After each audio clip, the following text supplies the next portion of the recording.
On Take 30 News, the final presidential debate was held last night and topics included race, COVID, and energy plans for the future.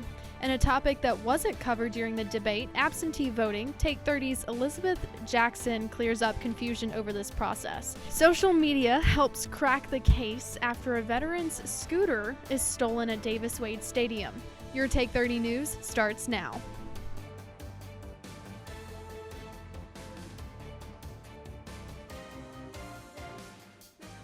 Welcome to Take 30 News. I'm Hannah Vandy. The second and final presidential debate took place last night on the Belmont University campus in Nashville. Take 30 News' Miles Conrad has all you need to know from last night. This guy has a dog whistle about as big as a foghorn. Last night, Americans got their second and final look at former Vice President Joe Biden and President Donald Trump's plans before the November 3rd election. This debate seemed for the most part much less contentious than the previous. I am anxious to have this race. I am anxious to see this take place. The character of the country is on the ballot. But there were definitely heated moments.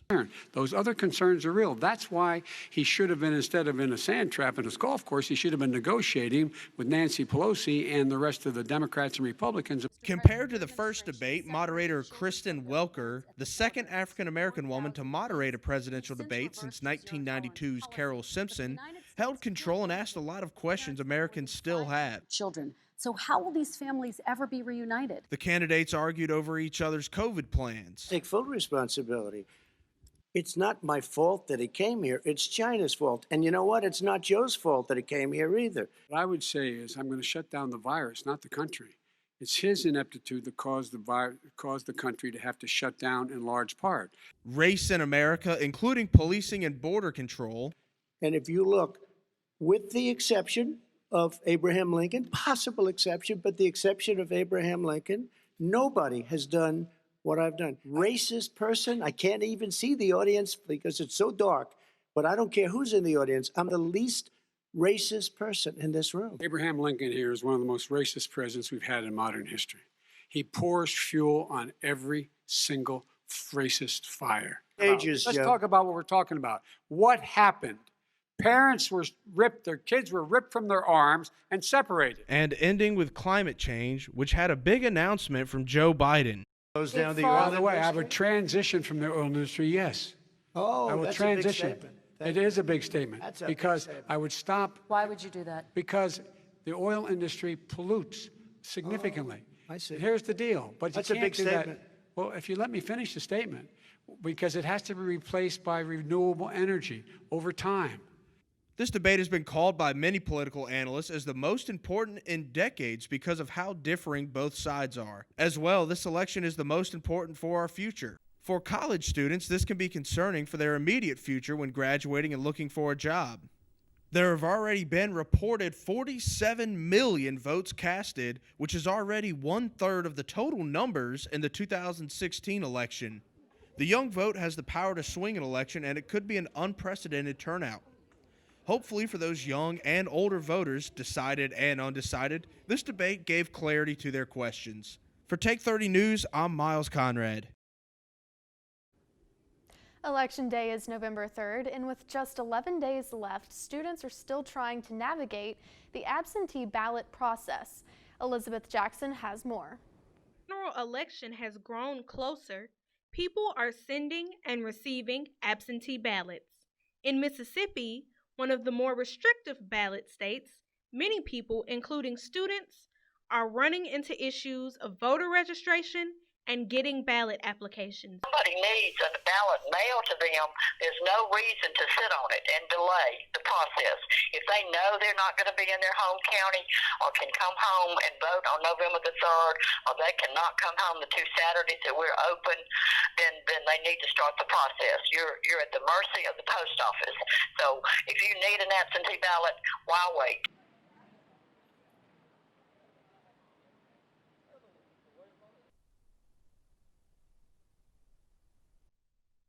We have tried to get some backing from officials to try to remind students way ahead of time before any deadline approaches to be sure that they register in their home county because they care who their sheriff is, their supervisor, their circuit chancery clerk, their tax assessor, tax collector.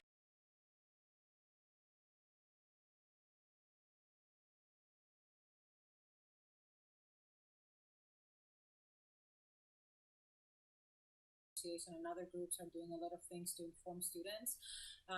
If you do want to vote absentee, make sure you read the instructions. So other than requesting it, follow up with your election officials. If you haven't received it, it is your constitutional right to vote. There is no deadline to request a ballot.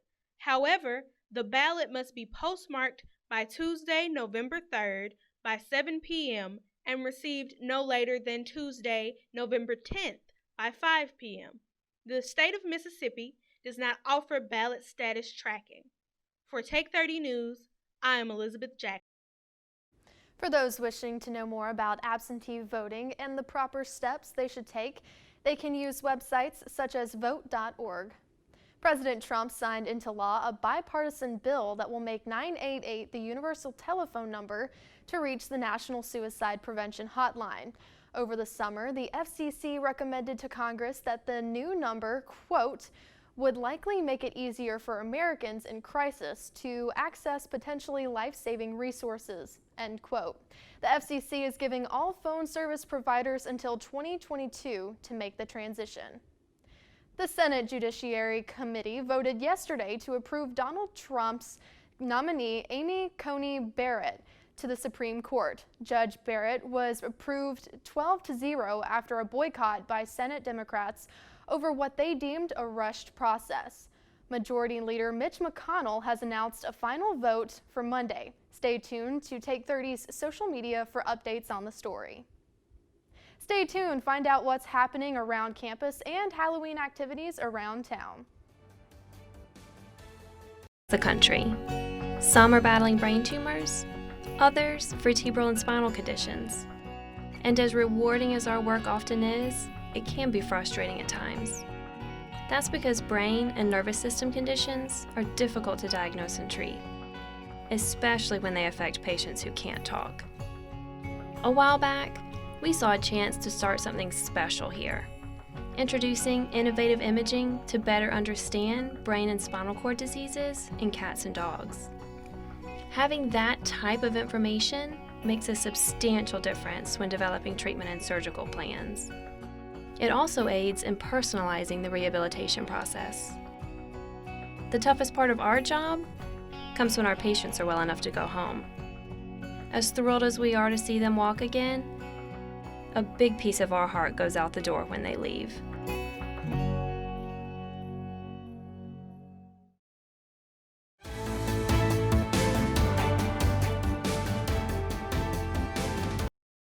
Statistics show 1 in 8 U.S. women will develop invasive breast cancer in her life. MSU students and members of Ideal Women gathered on the drill field to honor breast cancer victims and survivors. Earlier in the week, the women gave out ribbons and provided students with resources to bring awareness to breast cancer. Outreach coordinator Natio Edwards reflects on how cancer has affected her. For more information on breast cancer, visit www.nationalbreastcancer.org.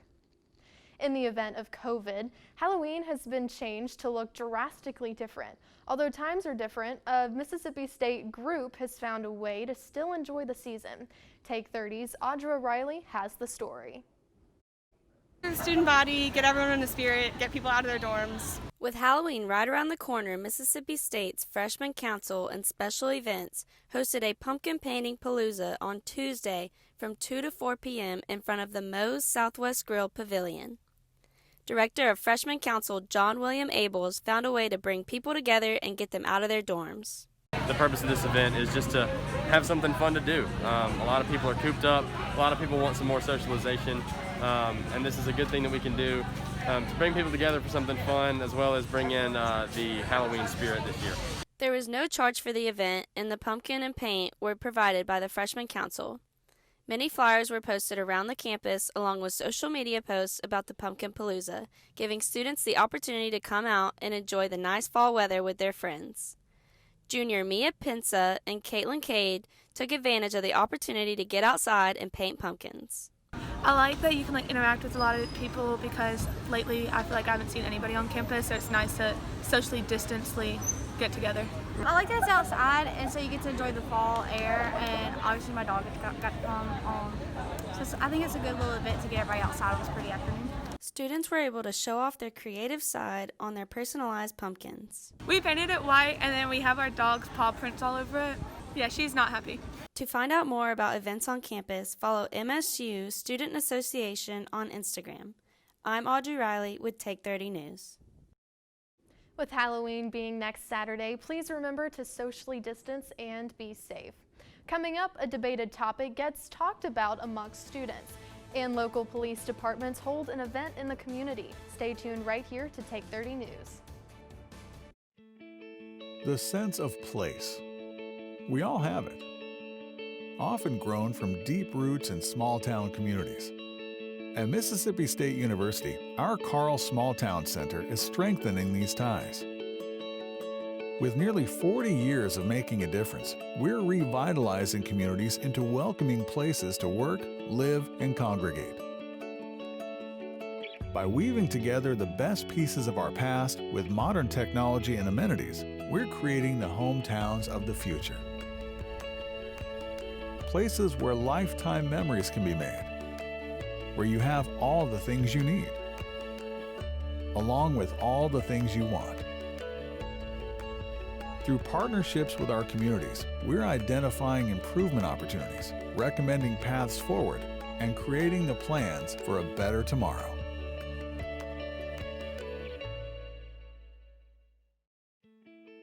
Have you ever thought about what it would take to eliminate one of the most dreaded illnesses of the year? At Mississippi State University, we're dreaming big, fast on the heels of scientific discoveries that will lead to the prevention, diagnosis, and treatment of flu and other illnesses. For researchers, the biggest challenge is keeping pace with viruses that are constantly evolving to become more contagious. But at Mississippi State, we have the upper hand. Our scientists are working with teams around the world to predict when and where new viruses will emerge, combining forces to create flu vaccines before epidemics actually hit. That's because, as a premier research university, we believe it is our responsibility to help improve the lives of those around us. And we're working hard to help create a world where the flu is something children will one day read about in history books.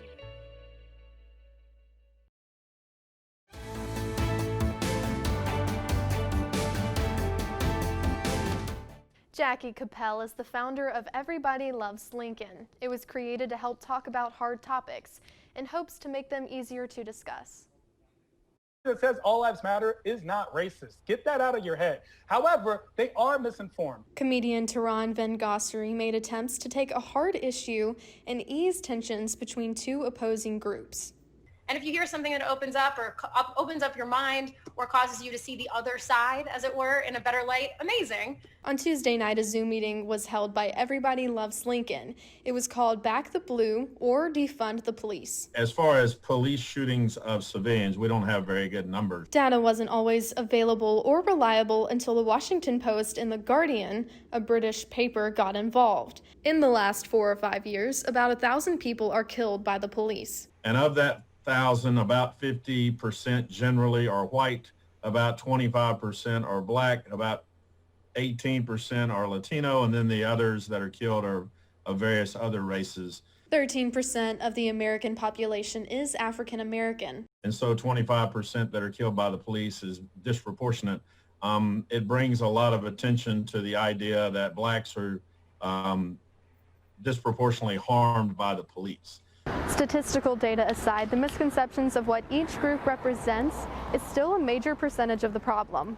Backing the blue, yeah, it just really means that we think that what they're doing is the best that they can be doing. The first time that I heard black blue, I was actually working out. Delta State student Sakina Butts first heard about Back the Blue at an event held by her gym. I asked them what the funding would be used for and if like race relation class and like racial tolerance would be a part of that curriculum in bettering the police. Her gym declined to respond to her questions, which increased her concern about police funding. If your community is lacking the resources that it needs for children and they don't have recreational activities and the people there are barely making a living and they're working 2 jobs and you have a high robbery rate and your immediate reaction is to like get more police officers or get them better military equipment, then I don't think the money should go towards that. So, I mean, obviously her definition or her explanation of it was much different what I would have heard on the media. You can follow Jackie Capel on updates about events and other hard topics. The Starkville Police Department are holding a drug take-back day for prescription drugs. Take 30's Cam Bell has the story. The United States Drug Enforcement Administration is having its 19th National Prescription Drug Take-Back Day on Saturday, October 24th. Sergeant Thomas of Starkville Police Department is working to spread more information on the matter. The National Prescription Drug Take-Back Day is a DEA-led initiative which involves local law enforcement and asks us to go out and partner with local community members and businesses to provide a place for the community to bring their old and or expired prescriptions back and dispose of them in a safe environment. Starkville Police Department hoping to collect old prescriptions like these that can easily get redistributed or fall into the wrong hands for an overdose. According to the 2018 National Survey on Drug Use and Health, 9.9 million Americans misuse controlled prescription drugs. It helps the community by giving them a safe place to dispose of their old or expired prescriptions. Those prescriptions can create a risk to the public for prescription overdose or abuse, poisoning, things of that nature. Places such as Walmart and Kroger will be teaming up with Starkville Police Department and Oktibbeha County Sheriff to participate in this event.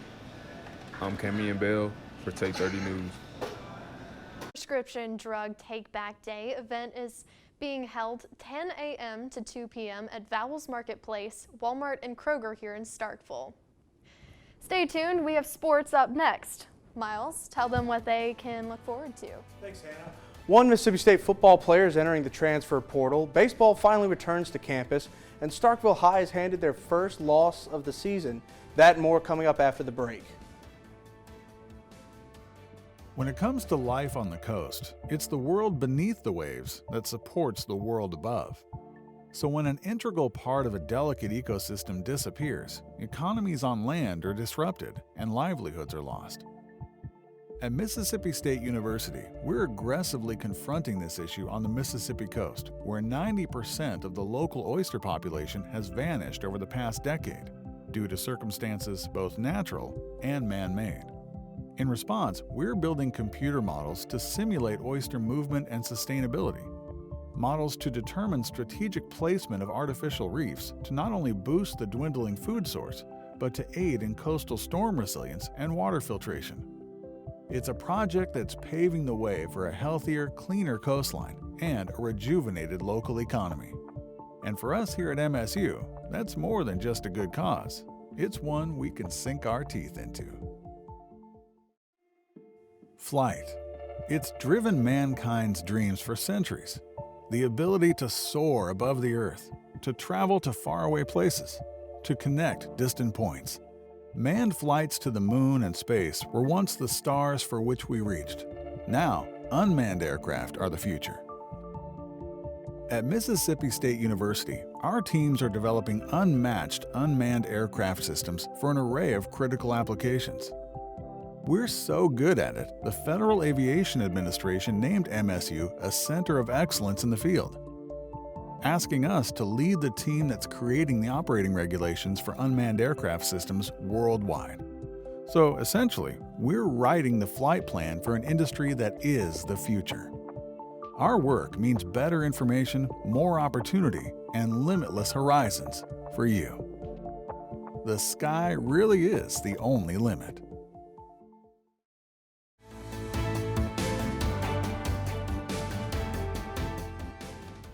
Welcome to your Take 30 Sports Update. I'm Miles Conrad. We'll start on the gridiron. Despite it being an off week for the Bulldogs, big news came out of the locker room. Nicknamed the Beard, Garrett Schrader has announced he has entered the transfer portal and is looking to be back under center soon. In a statement this week, Schrader said, quote, "I am not a receiver. I never have been. I want to go somewhere where I will get the opportunity to play," end quote. The off week couldn't come at a better time for State as they prepare for a battle in Tuscaloosa on Halloween night next Saturday. The Tide have run through State for over a decade and hold a 12-game winning streak over the Bulldogs. This week, Mike Leach said in a press conference that the team has been trying to clean up the small mistakes that you just can't make against Nick Saban's squad. There's still no update on Kylan Hill and when or if he will even return to the team. Mike Leach has a lot on his hands the next week, continuing as the Bulldogs continue to prepare. We'll have the full game preview on next Friday's show. And now we go from State to Sunday. On Sunday, Mississippi State fans can catch the Bulldogs in 9 additional games.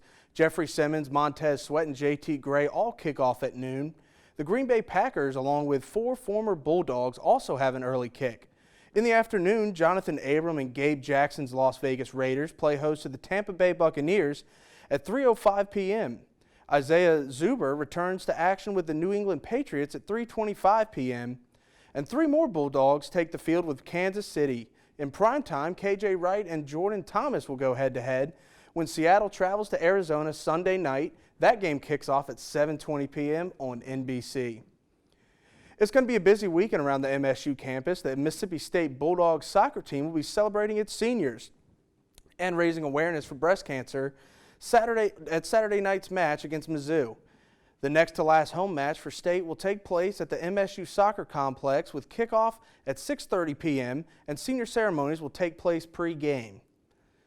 After a competitive ball season, the Mississippi State baseball program will wrap up its 2020 on-field efforts with a 5-game Fall World Series at Dudy Noble taking place this weekend. Each game of the series will be broadcast by the great Jim Ellis on hailstate.com/plus. In accordance with COVID-19 protocols, fans will not be allowed to attend any games in person. The Diamond Dogs will throw the first pitch of the series at 4 p.m. today and follow that with a noon start on Saturday. After a 1 p.m. first pitch on Sunday, MSU will take Monday off before throwing 3 p.m. first pitches on Tuesday, October 27th, and Wednesday, the 28th. The MSU football team revealed special jerseys for their homecoming game November 7th against Vanderbilt, and they went old school, bringing back the iconic Flying M. Worn over a 6-year period in the late 60s and 70s, the Flying M logo was born out of the university's close ties to the United States space program and America's drive to land the first man on the moon. Aerospace and aeronautics research is a major pride point for the university. Today, MSU is part of the FAA Center of Excellence for Unmanned Aerial Systems, continuing the tradition of national excellence in flight. The Starkville High Yellow Jackets suffered their first loss of the season last Friday when they traveled to Madison Central by a score of 15-9. The Jackets just could not get their offense going that had been so lethal all year. The Jackets now fall to number 3 in the state. Next week, the Jackets host the undefeated Warren Central Vikings in what will no doubt be the game of the week in the state. That game will kick off at 7:30, and we'll have more on it next week. That's all the time we have for sports today, but for more in-depth analysis of the week that was in Golden Triangle sports and beyond, the Take 30 Sports podcast will be out Tuesday next week. After the break, Hannah dives into more local news that you need to know.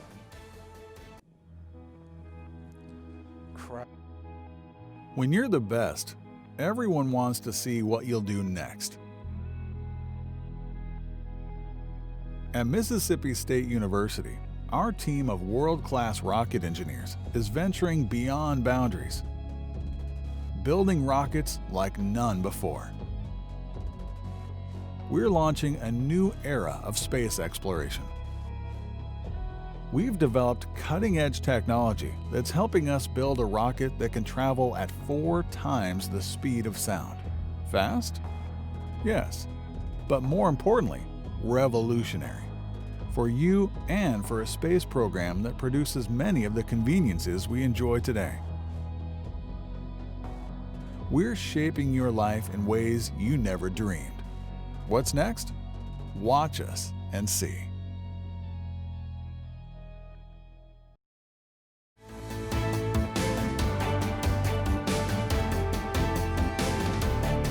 Following the loss to Texas A&M, 2 Mississippi State students were charged with the crimes relating to the theft of a motorized scooter.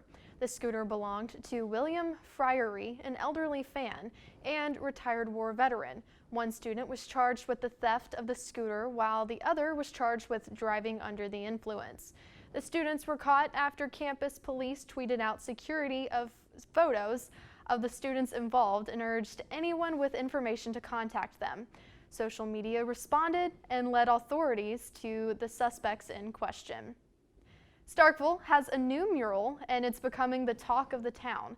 Located at the University Drive Bridge over the old railroad tracks, the bridge is one of many installments improved by the Board of Aldermen in 2017.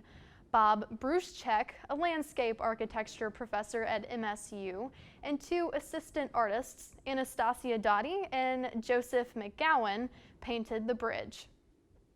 On Thursday, a Mississippi State University student was found after being missing for nearly a week.